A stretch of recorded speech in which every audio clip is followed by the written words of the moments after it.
ដោយបងស្រីធัวបាទទៅខ្ចីបុលគេដើម្បីឲ្យប្អូនស្រីធัวនេះបាទធ្វើការខ្ចីប្រិមត្តទូទាំងជនយើងដោយប្អូនស្រីធัวហ្នឹងគឺយកឡានទៅប្រចាំបាទហើយបងស្រីធัวហ្នឹងគឺมันមានលុយมันមានអីទេទុកចិត្តទៅដល់ខ្ចីបុលគេមកហ្នឹងគឺដើម្បីឲ្យអូនស្រីធัวហ្នឹងបាទដើម្បីយកទៅដោះស្រាយបញ្ហាជាមួយជា2ទៅបាទហើយរយៈពេល2ខែបាទគឺបងស្រីធននឹងព្យាយាមនៅក្នុងការបងទាំងអីឲ្យទៀតប្រិមត្តទូទាំងជនយើងបាទហើយដោយសារតែគាត់អត់យកឡានទៅរំកល់ទុកទេដោយសារតែនឹកឃើញថាជាបងជាប្អូនរាប់អានគ្នាហើយបាទស្គាល់ចិត្តស្គាល់ថ្លើមគ្នាជាមួយជា2ហើយបាទហើយអញ្ចឹងក៏គាត់ក៏សម្រេចចិត្តទៅត្រៀមទាឡាននេះដើម្បីយកមកដាក់រំកល់វិញបាទស្រាប់តែទៅត្រៀមទាឡានហ្នឹងក៏ស្រាប់តែមានការទៅបន្ទុះសារាយគ្នាໄວ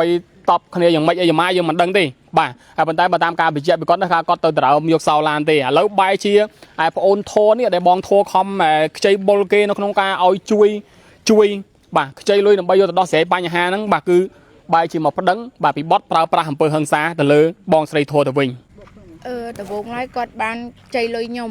ហើយខ្ញុំអត់មានលុយទេខ្ញុំបានទៅខ្ចីលុយគេទៅឲ្យគាត់ដឹងថាខ្ញុំអត់លុយដែរតែគាត់សុំបកខ្ញុំឲ្យទៅខ្ចីលុយគេឲ្យគាត់ពីណាគេបងពីណាគេម្ចាស់ឡានហ្នឹងឈ្មោះអីឈ្មោះពេជ្រថារតគាត់ប្រាប់បងថាម៉េចហើយគាត់ប្រើវិធីសាស្ត្រយ៉ាងម៉េចដើម្បីខ្ចីលុយបងបានហ្នឹងគាត់ប្រាប់ថាបងឯងជួយប្អូនមកប្អូនមិនធ្វើបាបបងទេប្អូនដឹងគុណបាទខ្ចីលុយហ្នឹងគាត់ថាបងឯងជួយប្អូនតិចមកប្អូនអត់ឲ្យទោសបុកម្នេញអីបងឯងទេហើយបានលុយដាក់ឡានហ្នឹង 3000 លុយក្រៅហ្នឹង 2000 ជាងសរុបទាំងអស់ 5669 បាទចាហើយពេលដែលយកទៅរយៈពេល2ខែជាងនេះគាត់អត់បានធ្វើការបង់ឲ្យគេទេគាត់ធ្វើបាបខ្ញុំឲ្យទៅ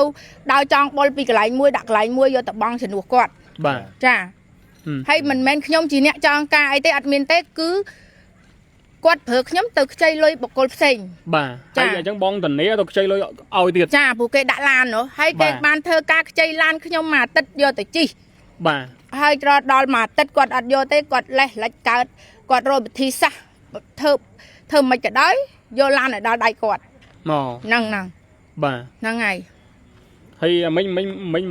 មិនឈានដល់ការប៉ាន់តកិច្ចគ្នាមិញហ្នឹងខ្ញុំថាលុយហ្នឹងត្រូវការយកឡានវិញពុះបងខ្ញុំបងការឲ្យគេរហូតបាទហើយរាល់ខែហ្នឹងគាត់បានមានទំនួលខុសត្រូវពេញលេញឲ្យគេទេអញ្ចឹងយកខ្ញុំរៀងភ័យខ្លាចដែរខ្ញុំទៀមទាយកឡានទៅអង្គុយនៅផ្ទះវិញបាទ